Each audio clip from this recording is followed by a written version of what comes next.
All right. Happy Sunday, everybody. Hope your weekends have been going well. Maybe you guys enjoyed some of Nuit Blanche last night. Um, there were some interesting pieces. I was curious if anyone passed by Cherry Beach to see that, I guess, impromptu rave, if it was there. Anyway, if not, we can always talk about other things that were going on in the city. But I wanted to make this a special addition to our technical video series on parametric and performance modeling. Again, we are doing these three core pieces of tech, focusing in on parametric and performance modeling for today, generators, pretty much exclusively in this video. We're reliant on Rhino for its geometry, visual programming via Grasshopper, and last time I was introducing you all to LandKit, TopoKit, still very much relevant to the video I'm going to share.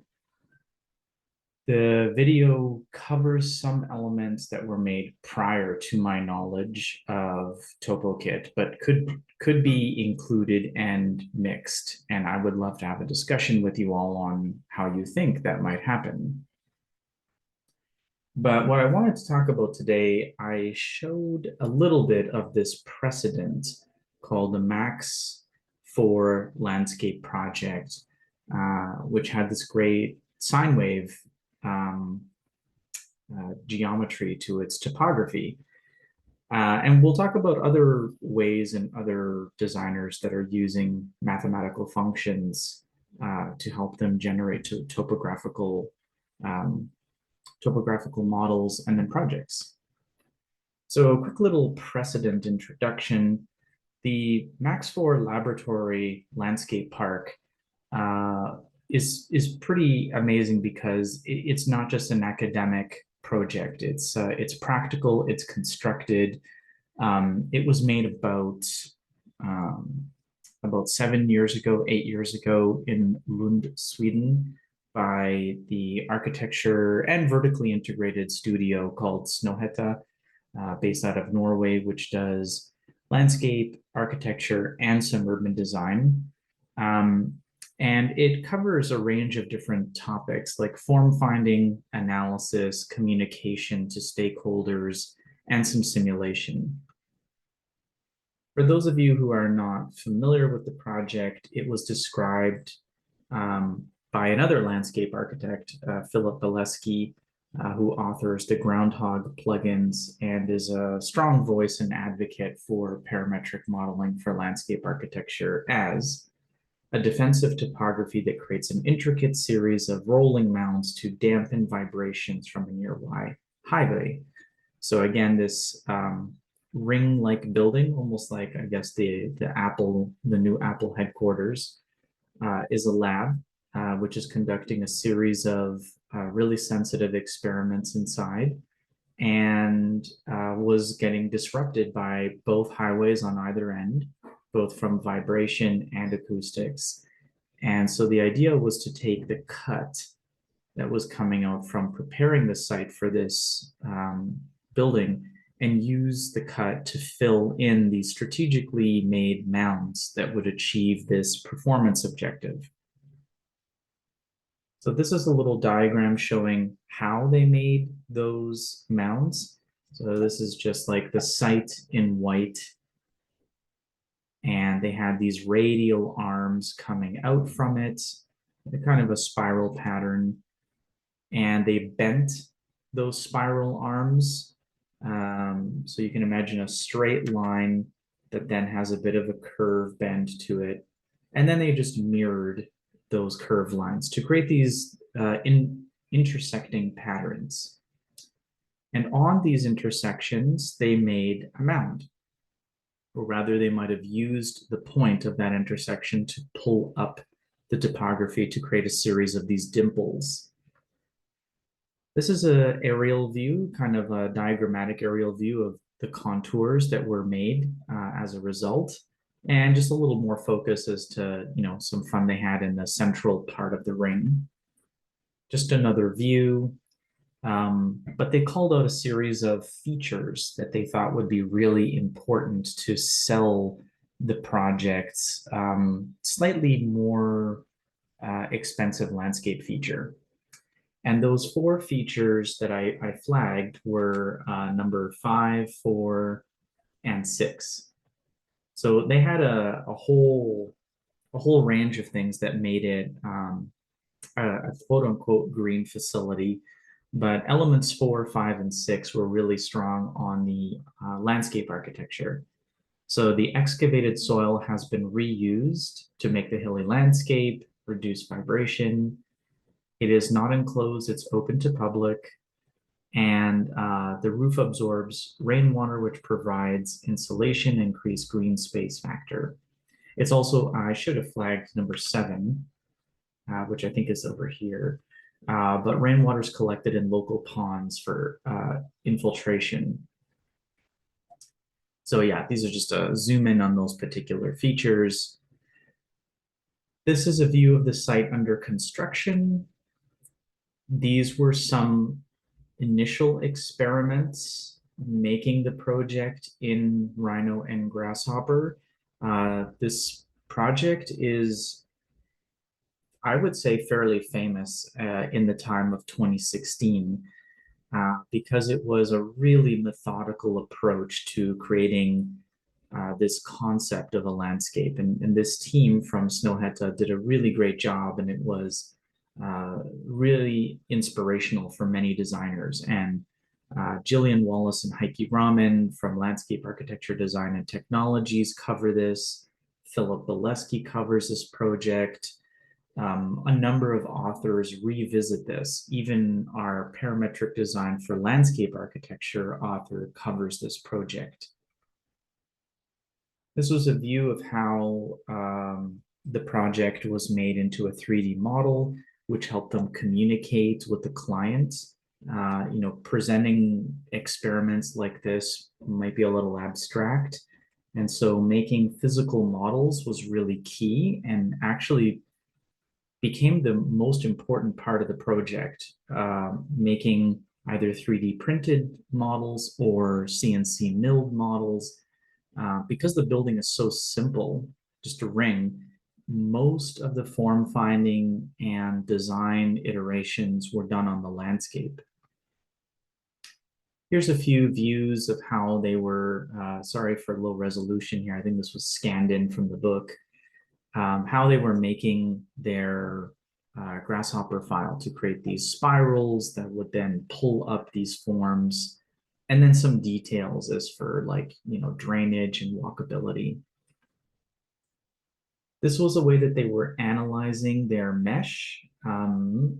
They claimed that at one point it was the intention that they would put strategic plantings, seen here by these green sticks, that would help with also wind protection.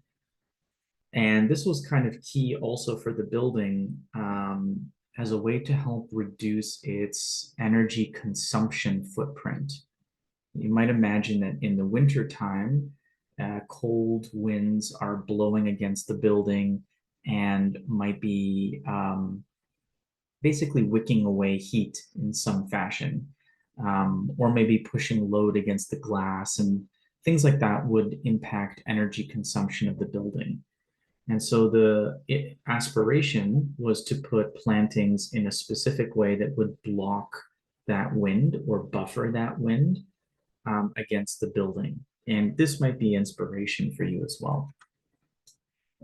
Here's a few views of it pre-construction. We're kind of getting into some of the construction of the landscape.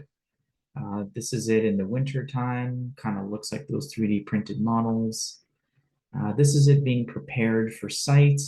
It was really important that the accuracy generally followed a certain tolerance to achieve those performance factors.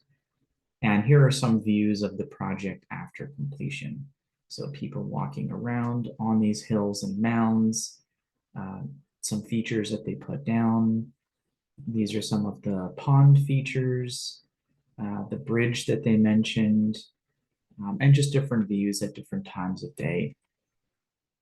Also interesting that it was a aspiration that they place a number of solar collectors on site, not only to provide the building with a little bit more energy and the landscape with essentially free lighting, but also this would double as a bike shelter.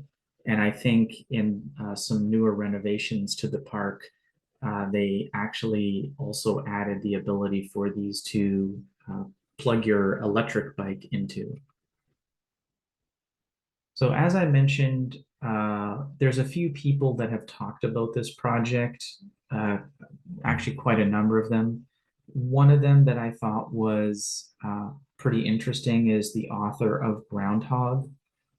This is another plugin, some more tools that might help landscape architects.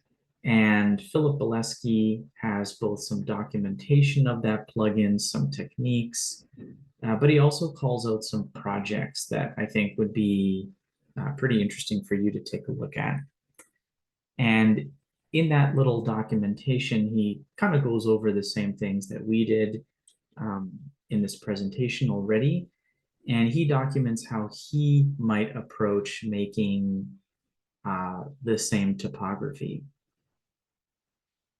So you can, if you're interested, this is not a requirement, but if you wanted to follow along with Philip, you could download his plugin and see what's going on under the hood. But I wanted to share with you where you can find some of this precedent files to take a look at this. So inside the FTP, you'll notice that under Surface Generator 02, under Parametric Design for Landscape Architecture, Chapter 9, this author it experimented with how to rebuild this particular case study using Grasshopper. So did the Groundhog author. And I wanted to throw in some of our own Autodesk research functions for you guys to consider as well, because they all kind of fall under this same category of using some sort of pattern and even mathematical functions to achieve a desired result. So let's take a look at some of these files. Just going to pull up the first example, and then we'll reshare my screen. So this example is from the Groundhog author. I'm actually just going to put on my pointer focus.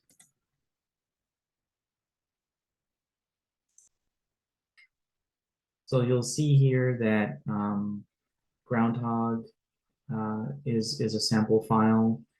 And as I mentioned in class, everything that's in orange is what the author, Philip Bolesky, tried to do to make this, this particular file. By no means is it incorrect or not useful to consider how they approach doing it. But as I was mentioning in class, for the purposes of using it for optimization, I thought it was not very efficient. Again, when you turn on your profiler, if these were enabled, you could see how slow, in fact, many of these components and clusters were behaving. And so in my example, I was showing you how you could use ChatGPT to create a Python script that could interpret your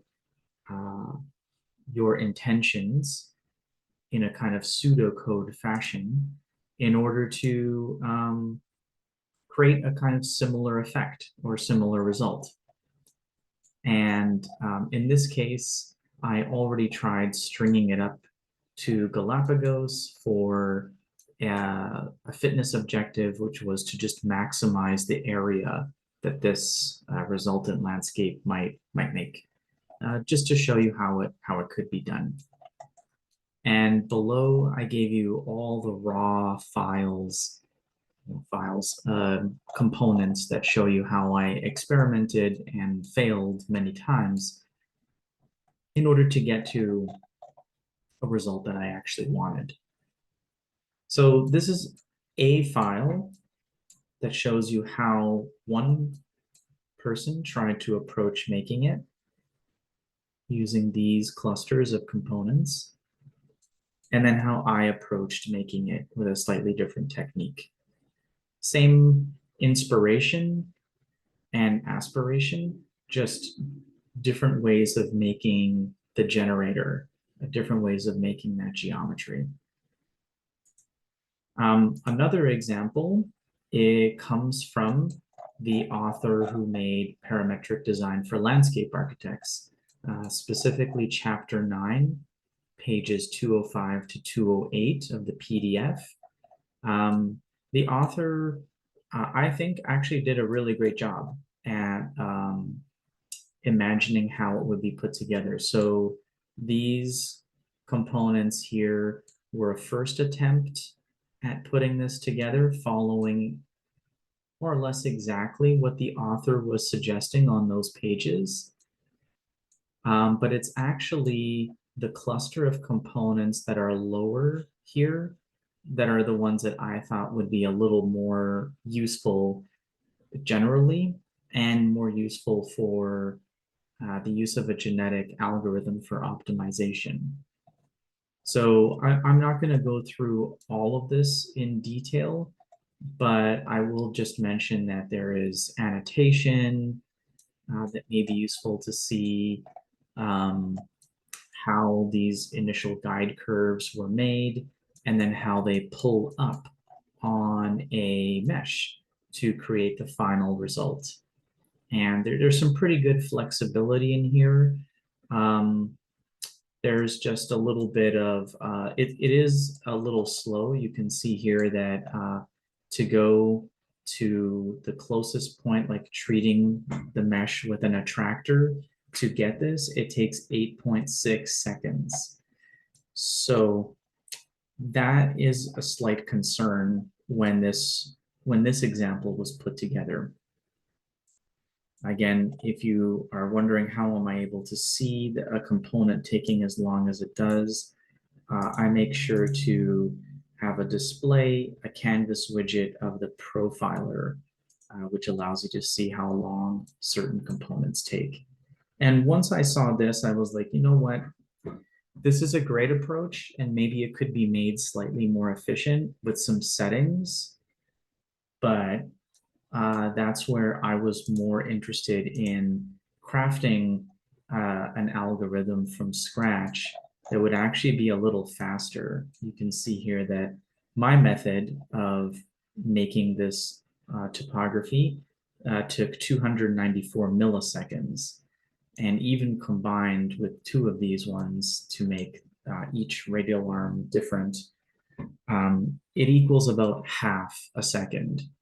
And for me, that was really important because I'm trying to get this to go as fast as I can.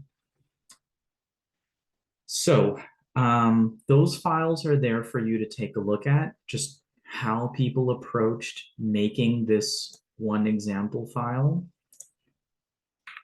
or rather this example of making this landscape, and how they got to the results and what are the impacts that it has downstream. So it's a great project. I think a great example of how someone is trying to make a methodical approach using a pattern, and to that degree, a parametrically controlled pattern to achieve a performance-driven result. That is also, I think, aesthetic and beautiful and interesting for what it was able to achieve. And it's built. Okay, let us talk about using mathematics and patterns and functions as generators. Just another way to think about things. We talked briefly in class that a major inspiration for our own team at Autodesk Research has been Maya Lin Studio, She does a number of very methodical approaches to the construction of landform, plantings, and site. And we thought this was a really great precedent and person to learn from. And we even had a short correspondence with a few members from her studio to just inquire how do they approach making landform and landscape.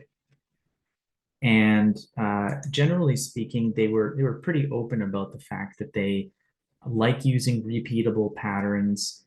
They would love to get more adept at using parametric modeling to help them control patterns.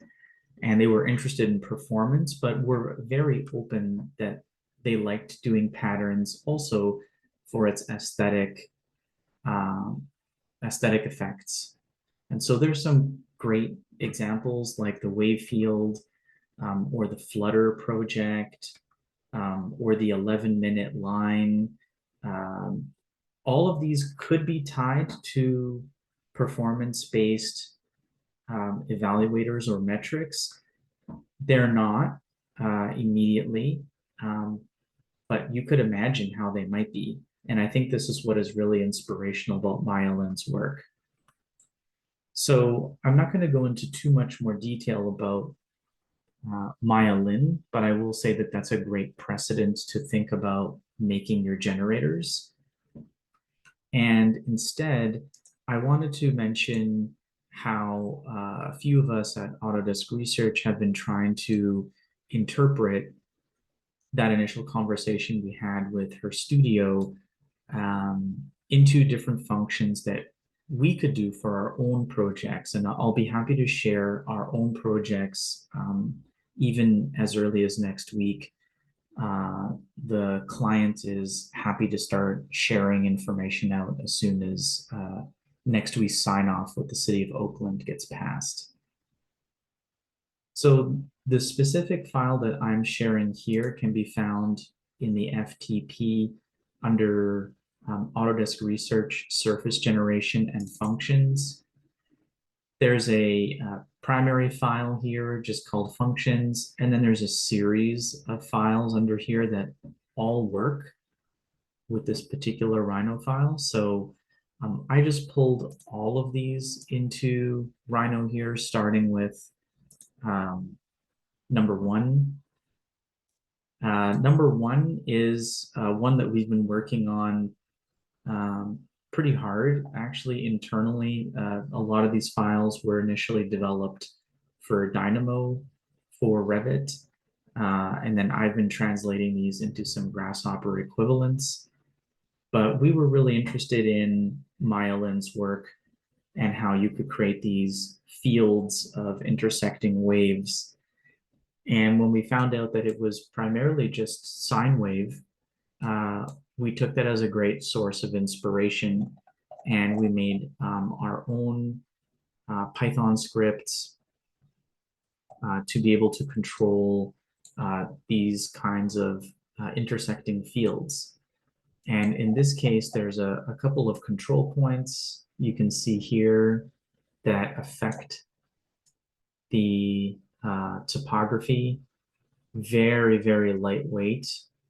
What I mean by lightweight is you can see how fast the topography is being generated.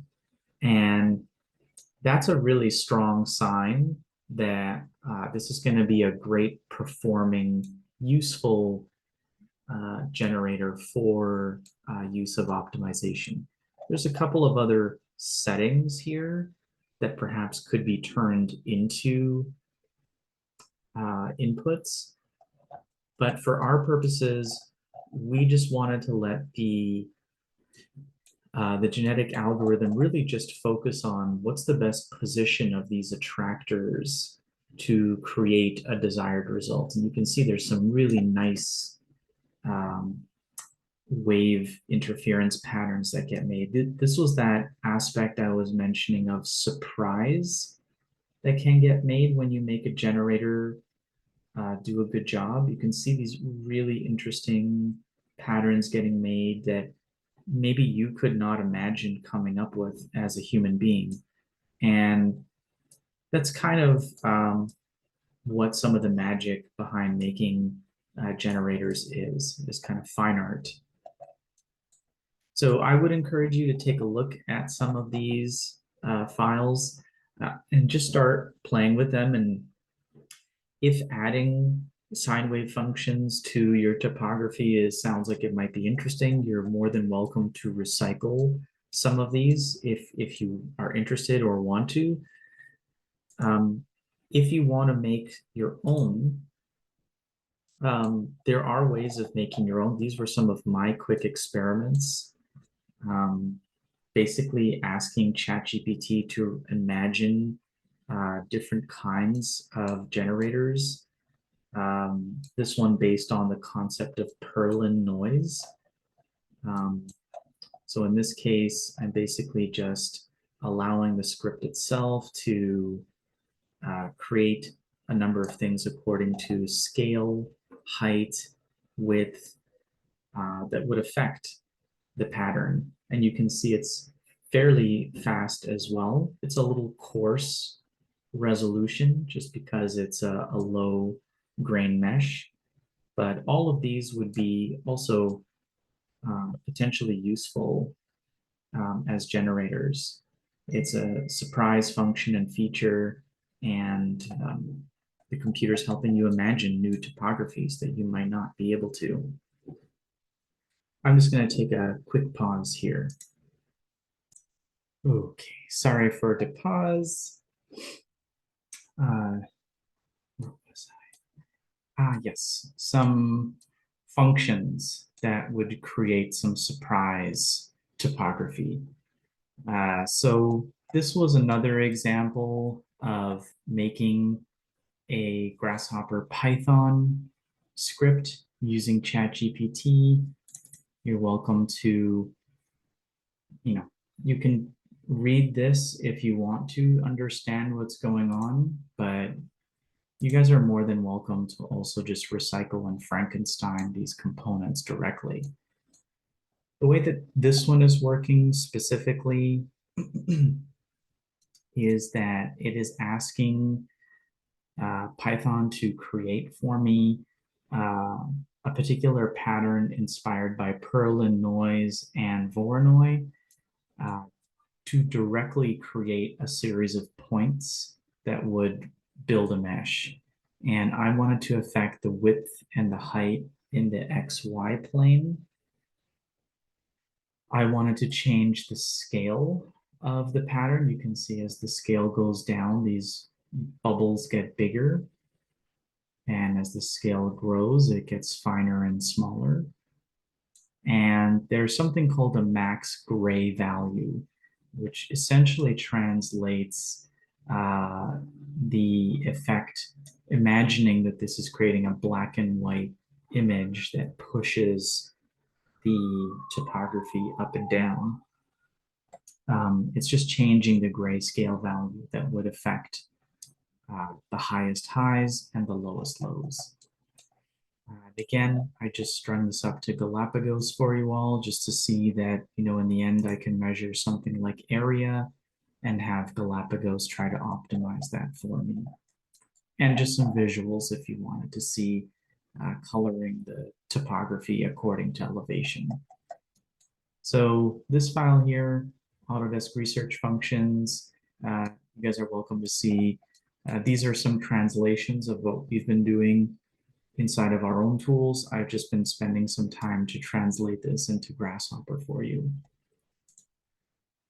Another example is perhaps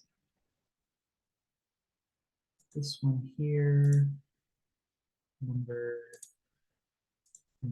3. Oh boy, can't see all the names. Number 2, number 2. Where's number 3? Here we go, number 3. Number 3 is slightly different. It's basically using a plugin called Gelatinous Cube from Cryptid, which is pretty fun at making a couple of different effects. One of them This is from Gelatinous Cube. It seems like it's a pretty neat plugin that allows you to create some wave curves, Perlin noise, charges, pixelization, wave collapse 2D. These are all some pretty interesting mathematical uh, function-based approaches that you could probably try that might be really fascinating to experiment with. If you don't want to make a Python component from scratch, these would be pretty interesting to try, I would say. And so in this case, I have a mesh driven by a simple, in this case, NURB surface, just a flat NURB surface. But I have a way of affecting the Perlin noise frequency here, octaves, amplitude. So amplitude affects the height, octaves affects the overall density of the pattern, and frequency, think of it affecting the scale. So these could also be used to string up to Galapagos if you wanted. In this case, again, I'm just measuring area, really dumb, simple metric as an evaluator, but could be fun for you all to try out. So again, this one is called Cryptid. The plugin's called Gelatinous Cube. Has some great things inside of it. I would venture to say it would be interesting for you all to try. And the last one to share, this one's a little more involved. This was, let me just turn this off so that it's easy to see. There are three major pattern generators here, mathematical derived pattern generators, coming from another plugin called Noise. And this one comes from an author who wanted to take patterns from noise and turn it into something that could be controllable inside of Grasshopper. I have to say this was really exciting and fun to see this. There are three main noise functions. Worley noise or Voronoi is one, Perlin noise is another one, and simplex noise is another. These are just, how to describe this? Noises are basically these black and white values that have traditionally been used to add bumpiness or roughness to geometry for effects like in movies, maybe the texture of like some armor or weathering. They get used a number of different times. And it was great to see that somebody took the time to take some of the more popular versions of noise and make them controllable inside of Grasshopper. So this plugin you could get through, I think, the package manager.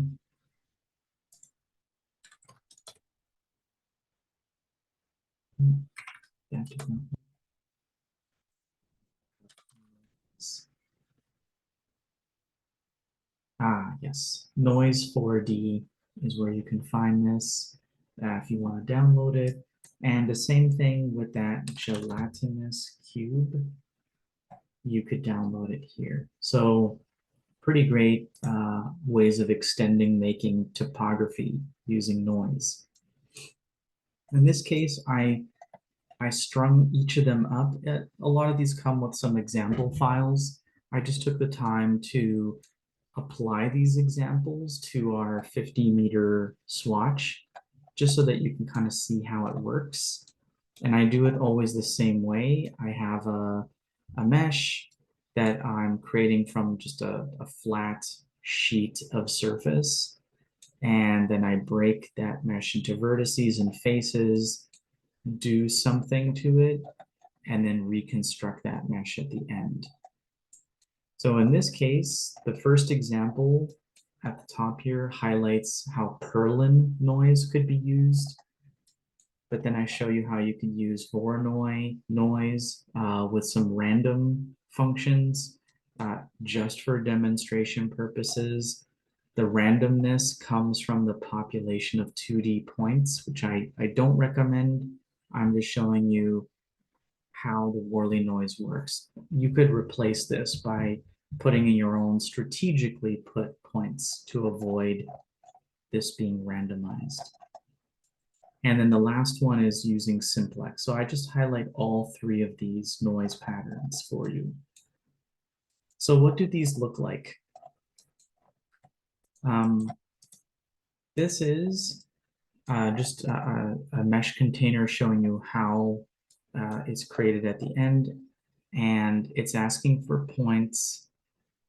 You could add a seed value, some amplitude, smooth stepping, but really these are the main things that affect it. Things like frequency in the X, Y, or Z, a jitter component, which helps make things feel a little more random. You could treat this as a setting as opposed to a parameter. And aligning vectors. They're pre-configured here just to try out, but you can kind of see the effect that it has. So this is creating some frequency in the X, frequency in the Y, frequency in the Z. Doesn't really do very much unless it was mapped onto an object specifically that way. Here I'm controlling the overall height of the amplitude of these vectors. I can make it more flat or more high. And then I'm coloring the mesh according to this kind of earthy tone here. But of course, I can always change these colors. I can double click on this and change this color to be something else if I wanted.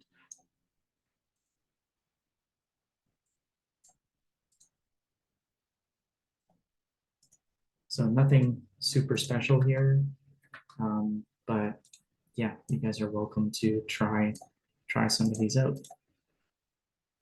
That's the example of Perlin noise, Voronoi noise. In this case, again, I'm just reiterating that this one was generating using some randomness, but this is showing you how this could basically control things. There's different styles to calculate the geometric impact. 1 versus 2 versus 3 versus 4, just different ways of doing things. Version 0 feels perhaps the closest to Maya Lin's work. And the controlling function here is how many points do I want to add? So the more points, the more that Voronoi grows.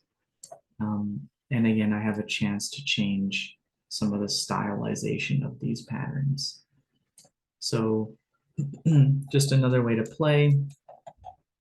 This is the height value you can see here. Again, I can always increase or change this, but just some interesting ways of changing this.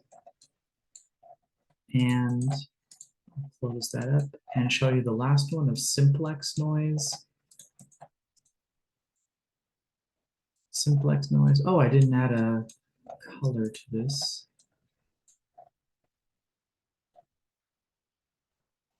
I could add a color to it, but you know, for these purposes, maybe I'll just turn the mesh profile on.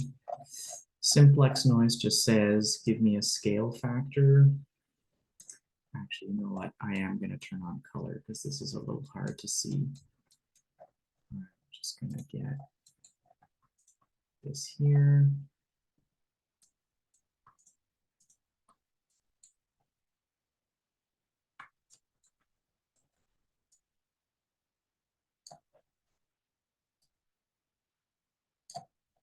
I will construct a mesh.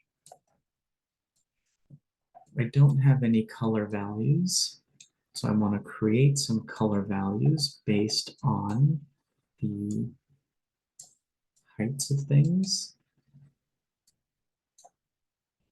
This will make it look a little better here. And vertices are going to come from here. Don't mind this for now. Oops. These are my new vertices, and my faces come from here. So let me just turn the mesh preview off just to show you what exactly does this look like. So I can change the scale, the seed value. Oh, this is not changing. Is it? Something might be wrong here.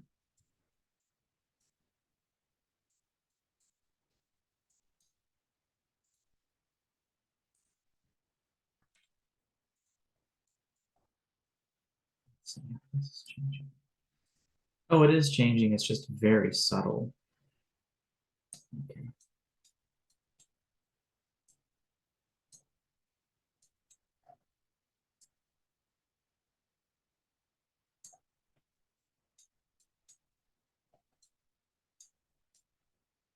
Oh, of course, because the parameter is not changing. Oh my goodness, how embarrassing. There we go. This now will seem a little better. I'll just turn the mesh preview off, and here you can see the scale of this pattern changing. I could grow this out. Obviously, the scale factor doesn't have to be curtailed to 5. I could make it bigger. I can change a seed value and local oscillation value. Some pretty interesting effects here. So really, this is just some different ways of adding noise. And then further downstream, all I did was just showing you that I can add these meshes to a geoset from TopoKit, and I can add some functions to this. Let me just turn this on very quickly. I will enable them, and I will visualize them.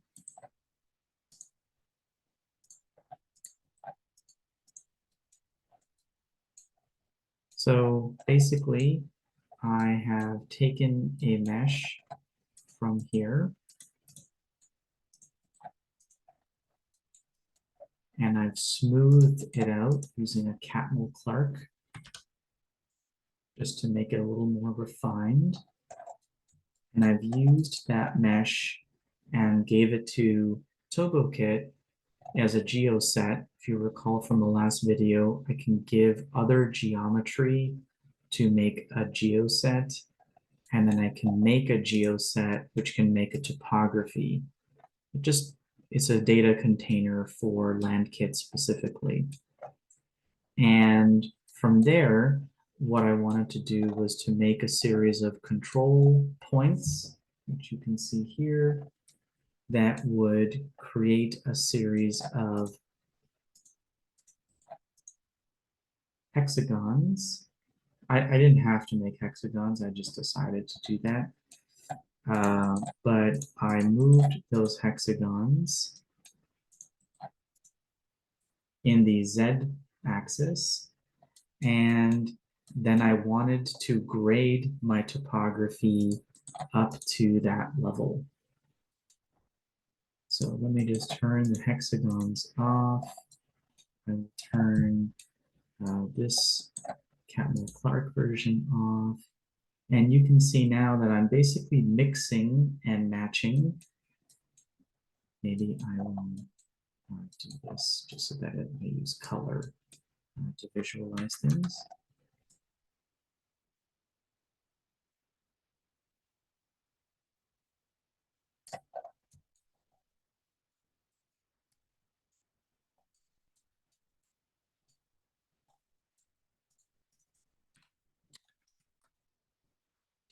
Construct my mesh. This is a pretty standard way of doing things. Oops. Deconstruct my mesh to get vertices, faces, colors, and normals. I'm going to put in my vertices from here, my faces from here, and my vertices are going to establish this along with my parameters. This is going to be my resultant mesh.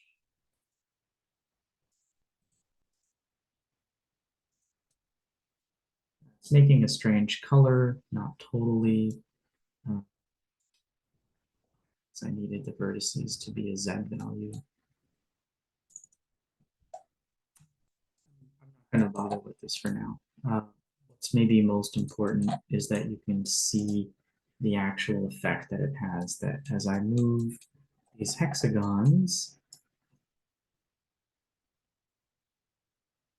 it has an impact on that topography, which started as a noise down here, and I can still affect this. Here's some bumpiness and some noise, and it's still grading up to those hexagons. Maybe those were like intentional features that I wanted, but I don't mind the rest of the site being more bumpy. I can change that scale factor. So here's some pretty fun ways of mixing LandKit TopoKit, which has this great strength in grading up to things using super specific ways of accommodating landscape features like slope and offset with more random effects, controlled randomness with some of these noise or mathematical functions. So I leave, the rest of this was to analyze water, and I'll talk about water in a different video, but this was just a fun file called number 4 noise that you can play with. Just seeing how to mix and match things and really be experimental in the way that you might be approaching things.